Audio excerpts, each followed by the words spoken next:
Hey, what's up, Game of Thrones fans? And we are back, baby. We are back in action after a long and much needed holiday break. Whew, man, we just needed to chill. We kind of took a break from YouTube a little bit. We took a step back. We reflected. Now, I haven't been lazy. I've still been doing a lot of videos for other stuff. I also started doing movie reviews. Those are on the Facebook page. They're for casual movie fans. They're short, man. They're like 3 to 5 minutes long. They're not super detailed. They kind of get in and hit the high points and talk about what's important and then discover whether or not you should go to the theater to watch them.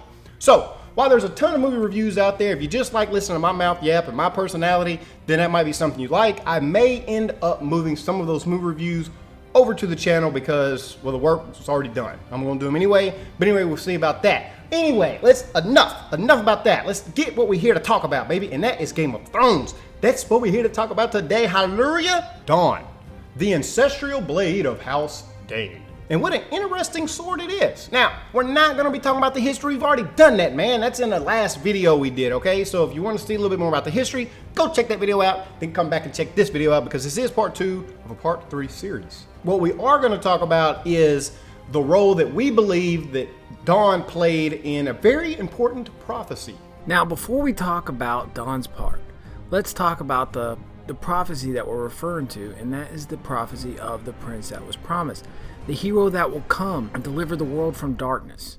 Now, this prophecy states that this hero will be born under a bleeding star.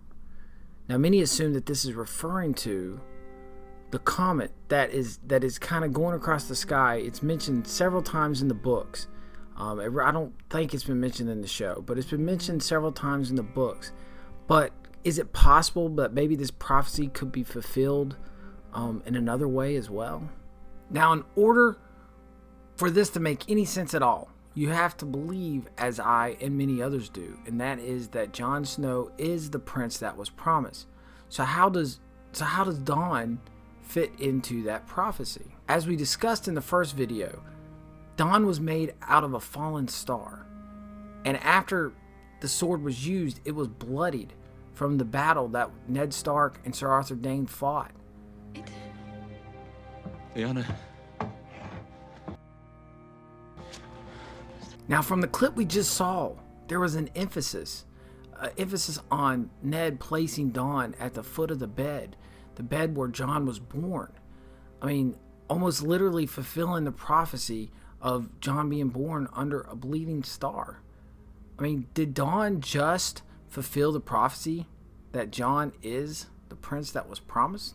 Now, if you're a Game of Thrones connoisseur and you just scour the internet looking for videos about theories and stuff like that, the chances are you have run across this theory before, and that's okay. All right, we still wanted to do our own little take on it, and like I said before, this is part 2 of a 3-part series, and so this is really a build-up for the next part, which is part 3, and I hadn't even seen that script yet. It's something Nate's done cooked up. He's the historian for Game of Thrones who comes up with all this kind of stuff, okay? I haven't even seen it. I don't even know what it's about. So we'll both be surprised probably next week when that video drops. So look, like I said, man, if you like our style and you like what we got going on, just subscribe to the channel and check us out, okay? Be on the lookout for that next video. I want to end this video by saying thank you for all the subscribers and stuff. This is a new year. It's 2017, and about this same time last year, we were just over 100 subscribers, okay? At the very end of 2015, we cracked 100 subscribers, and now we're at 2,100 something at this particular point when making the video. And while it's tiny compared to a lot of the channels out there, and we haven't seen the exploding growth of some other channels like that, we do try to improve our content. We enjoy making videos, and we're just thankful for all the subscribers and the comments and the likes and stuff that we do get in our videos. It really does mean a lot to us. And to think that we went from 100 to 2,000 from this point last year is decent growth for us, right? And if we can grow that type of percentage over the next course, yeah, we'll be happy. We're always trying to improve and get better. And so just thank you. And if you're brand new to this channel and you like what you see, then man, hit the subscribe button, man. Support us. Get in the comment section. Let's get interactive. Share the video out. We do weekly videos now. We're back on the weekly video grind. We are going to be changing our format, I believe, for our reviews over Game of Thrones and Walking Dead and all the other stuff that we talk about. Just when you do reviews, they just get completely gobbled up. And while I think our reviews are the bomb diggity because we do them, it's hard to really stand out. So I think we're going to alter the format a little bit and do it differently. We're kind of excited about that. So I'm ready for the seasons to get kicked back up so we can experiment with some different styles. But anyway, guys, I hope you enjoyed the video. If you did, you know what to do. And until next time, guys, we out.